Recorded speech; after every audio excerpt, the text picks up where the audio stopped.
you did not indicate that you had a subsequent letter from Representative Doss. This letter says that he does not support, not intend to support the construction of a McDonald's at the corner of Winnebago and Grand.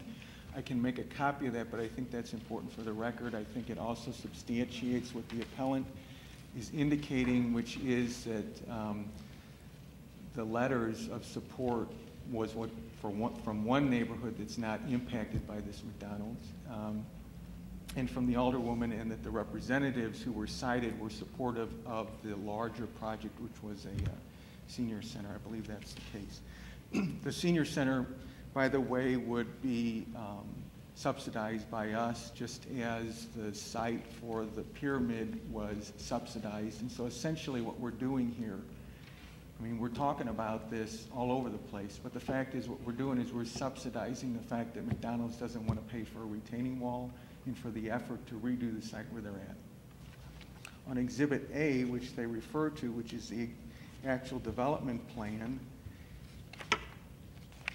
it indicates at B2, proposed land use of the area. The proposed land uses for the area, I don't need to go through that. It talks about the various zoning.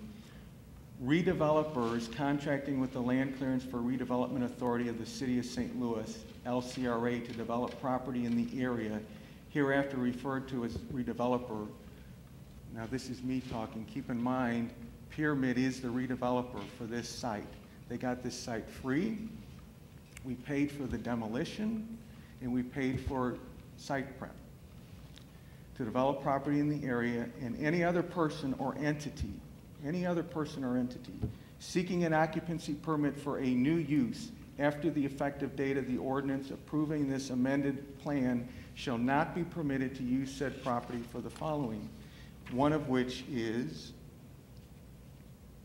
restaurants that sell products to customers who are in cars, or to pedestrians who are outside of the building for immediate consumption by the customers or pedestrians either on or off the premises. Section 11 of the ordinance